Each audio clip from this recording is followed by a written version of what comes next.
Good morning everyone. My topic for today is about project budgeting. So, what is analogous estimate? Analogous estimate is that based on the other project estimate is an analogous estimate. If a similar project costs a certain amount, then it will reasonable to assume that the current project will cost about the same. Few projects are exactly the same size and complexity, so that estimate must be adjusted upward or downward to account for the differences. The selection of the project that are similar and the amount of adjustment needed is up to judgment of the person who makes the estimate. Normally, this judgment is based on many years of experience estimating projects, including incorrect estimate that were learning experience for the expert. So, example aning analogous estimate is, ang halimbawa ng analogous estimate is pamamahala ng proyekto ay ang paggamit ng nakaraang proyekto bilang batayan para tintiyahin ang mga gastos o tagal ng kasalukuyang proyekto. Halimbawa, ang isang nakaraang proyekto na katulad ng kasalukuyang proyekto ay nagkakahalaga ng 1,000,000.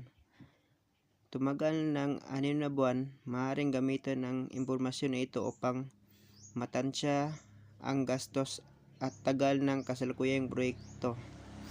So, tiri na tayo, ikaduha ta.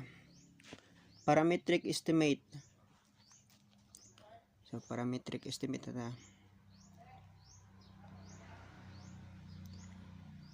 If the project consists of the activities that are common to many other projects, average costs are available per unit. For example, if you ask a construction company how much it would cost to build a standard office building, the estimator will ask for the size of the building in the square feet and the city in which building will be built. From these two factors, size, location, company estimator can predict the cost of the building. So, parametric estimate is sukod-sukod na siya para makuha ang mga estimate sa estimator. For example, daghang klaseng mga parametric estimate na ay square feet, na mga parameters para diha may bawaan kung para masukod ma-measure sa estimator ang mga sukod-sukod niya para makabalo siya kung pila yung magasto sa tanan-tanan. So, maura to, sukod niya tanan para makabalo pila yung magasto.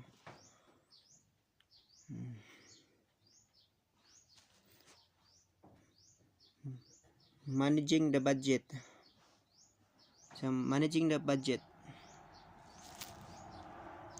So,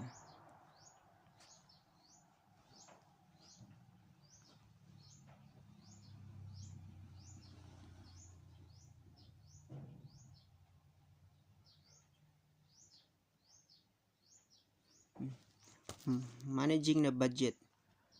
Projects seldom go according to plan in every detail. It is necessary for the project manager to be able to identify what costs are verifying from the budget and manage those variation.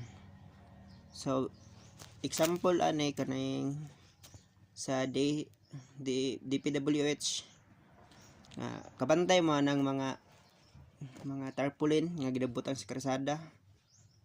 Naadiha tanan ng mga information nga para mahibaw-an sa mga tao kung pilay budget, kano sa tama ng trabahoon, kano sa magsugod o kano sa mahuman.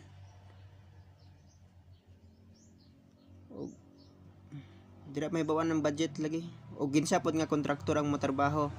Nana tanan ang information diha mao na sa managing na budget. So ikaduha ta, managing the cash flow. So managing the cash flow.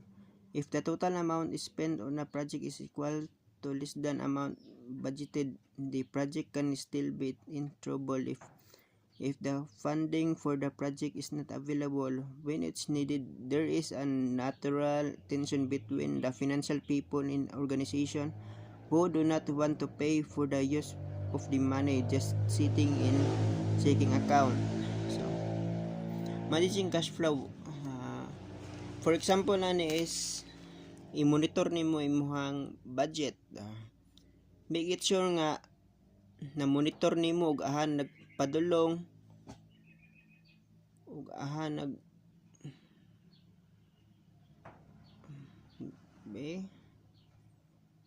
dira nimo ma-monitor kung nabay ni sulod or pilay ni sulod, pilay ni gawas, pilay nyo nang nagagasto.